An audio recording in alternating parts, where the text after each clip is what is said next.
তো আজকে অনেকদিন বাদে রিভিউ করতে চলেছি প্রায় ভারতবর্ষে এই মুহূর্তে একটা হাইপ সিনেমা, হিন্দি সিনেমা যেহেতু বলিউডের।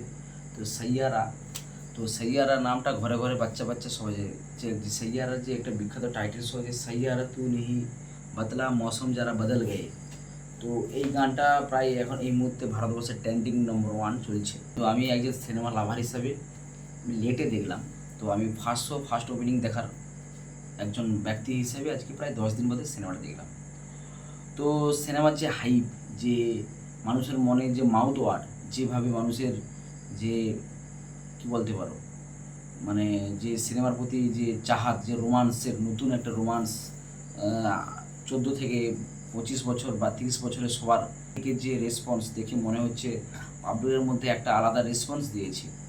এর একটাই কারণ আমি মনে করি সোশ্যাল মিডিয়ার যে পাওয়ার। তো সোশ্যাল মিডিয়াতে যেসব ব্যক্তিরা যে অনেকে অজ্ঞান হয়ে গেছে, অনেকে মাথা ঘুরে পড়ে যাচ্ছে, অনেকে স্লাইন দিয়ে দেখতে গেছে, এই ধরনের যে রিলস বা মিম দেখার ফলে মানুষের মধ্যে একটা চাহাত জাগছে। তো সোশ্যাল মিডিয়া পাওয়ারকে ইউজ করে যে কোনো সিনেমাকে যে হিট করানো যায় তার একটা উদাহরণ হতে পারে সাইয়ারা। তো সাইয়ারা সিনেমার স্পট যারা দেখেছে তারা হয়তো বুঝতে পারবে আশিকি বা আশিকির মতো প্রায় বা মোহিত সুরির যে একই টাইপের যে cinema, musical romance drama cinema, সেই টাইপের প্রায় কানেকশন আছে। তো আমি এক কথা বলবো, সিনেমাতে যে মানুষ যে যাচ্ছে কাঁদছে, অনেকে হলে গিয়ে কাঁদছে। আজকে 10 দিনের মাথায় গিয়ে আমিও দেখলাম হলে প্রায় ভিড় রয়েছে। আমার নিয়ারেস্ট হলে আমি যে এলাকায় বাস করি, তো ভিড় যে রয়েছে মানে 10 দিনের মাথায় যে হাইপটা তা বলে বোঝানো যাবে। ময়না, আমি যে একটা টিআর 3 সিটিতে বাস করি, সেখানে যে এই অবস্থা। তো সিনেমার স্পট যে আমাদের কাছে, যে আমি সিনেমা প্রচণ্ড দেখি, তার ক্ষেত্রে আমার কাছে অতটা মানে নতুনত্বর কিছু নেই বা পুরনো ভাবই রয়েছে। যারা কম সিনেমা দেখে, তারা রোমান্স সিনেমার এর আগে ঠিকঠাক দেখেনি, যাদের বয়স এখন হবে প্রায় ধরতে পারেন 18, 19, 20, 21, 22, 2004, 2005 জন্ম যাদের, তাদের ক্ষেত্রে বইটা হয়তো অনেক ভালো লাগতে পারে। কিন্তু আমরা যেসব শাহরুখ খানের কাল হোনা হো মে তেরি নাই না মেরি নাই না, যে পাঁচ ডায়লগ তা শুনলে মানুষ এটা তো যেখানে কাঁদছে সেখানে অজ্ঞান হয়ে মানে আইসিইউতে ভর্তি করতে হবে। শাহরুখ খানের বীর যারা, শাহরুখ খানের পরদেশ। তো শাহরুখ খান রোমান্স কিং সারা জীবন থাকবে, যেই যাই আসুক। আয়ান পান্ডে বা যেই যাই আসুক, আয়ান পান্ডের কথা বলতে গেলে একটাই কথা বলবো, আয়ান পান্ডের মধ্যে হিরোওয়ালা চার্ম আছে। আমার সব বিশেষ করে নতুন হিরো হিসাবে অনেকটাই বেটার লাগলো, হিরোওয়ালা চার্ম আছে। আয়ান পান্ডেকে সিনেমা হলে বারবার মনে হচ্ছে বরুণ ধাওয়ানকে দেখছি। একটা সময় বরুণ ধাওয়ান মনে হয়, একটা সময় রণবীর সিং মনে হয়। আয়ান পান্ডের মধ্যে যে লুক বা ক্যামেরা যে ক্লোজ আপ সিনগুলো, এইটাই মনে হয়। ভালো করে লক্ষ্য করে দেখো, যারা দেখেছো মনে হয় বরুণ ধাওয়ানকে দেখছি। কিন্তু আহান পান্ডের মধ্যে হিরোওয়ালা চার্ম আছে, লুক আছে, ছেলেটা আগাবে যারা মনে হচ্ছে। তো সিনেমার পারপাস বলতে গেলে সিনেমাটা আমার কাছে অতটা খাস লাগেনি। যেভাবে মানুষ যেভাবে কাঁদছে, একটা কথা বলবো, যে কাঁদার যে সিনটা দেখার তোরে অনেকে বসে আছে, যে সোশ্যাল মিডিয়ায় যে হাইপ আছে, কখন মানুষ কি রোমান্স সিনটা দেখে কাঁদবে। সেদিনের রোমান্স সিন আমি তো দেখতে পাইনি, যে এমন একটা সিনে ইমোশনালভাবে ধাক্কা মারবে।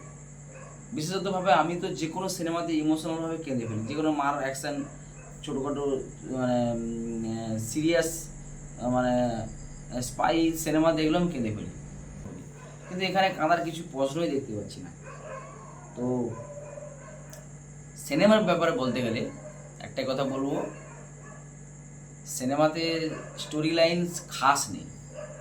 সেই আশিকি 2 এর মতো একতরফা পেয়ার, মানে যে প্রেম যে দুজন মিলে হবে সেই ধরনের প্রেম নেই, একতরফা প্রেম। এখানে সিনেমা ডিসক্রিপশন করলে একটা কথা বলা যেতে পারে, তো প্রেমটাকে দেখিয়েছে ওয়ান সাইড। যে নায়িকার যে রোলটা করছে, তার এক্স প্রথমে শুরুতে দেখলাম তার প্রথম ভালোবাসা তাকে ছেড়ে চলে গেছে। তো এটা যে সেকেন্ড ভালোবাসা, বর্তমান যে ক্রিস কাপুর আর বানির মধ্যে যে প্রেমটা চলছে সেকেন্ড। তো কিন্তু বানি তার প্রেমটা প্রথম প্রেম ভুলতে পারে না। ক্রিস যে প্রেম করছে তারও লজিক আছে। ক্রিস তার প্রেম হওয়ার কারণ হচ্ছে তার প্রতি আলাদা একটা চাহাত, তাকে চেনা। বানি ক্রিসকে তার মতো করে চেনা হলো, সেইটার প্রতি ইমপ্রেস হয়ে ক্রিসের প্রেম, যেটা মনে হচ্ছে। তো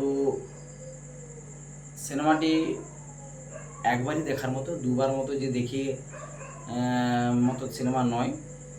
তো যেমন আমরা কুছ কুছ হোতা হ্যায় আমি প্রায় 25 থেকে 30 বার দেখেছি। আমার ফেভারিট সিনেমা কুছ কুছ হোতা হ্যায়। সেই ধরনের সিনেমা নয়, অনেকে ডিডিএলজি এখনও চলছে, সেই ধরনের দেখার মতো সিনেমা নয়, একবারই দেখার মতো সিনেমা। সিনেমার একটাই গান ভালো, সাইয়া রে তু নেই বদলা মৌসম যারা বদল গয়ে। তো এই সিনেমাকে আউট অফ 5-এর মধ্যে 2 দেওয়া যেতে পারে, এর থেকে বেশি দেওয়া যাবে না। নতুন স্টার এসছে, স্যালুট জানাই, ভালো অভিনয় করেছে, অভিনয় স্ট্যান্ডার্ড দম আছে। তো সাইয়ারা দেখো, যার যেমন ভালো লাগে।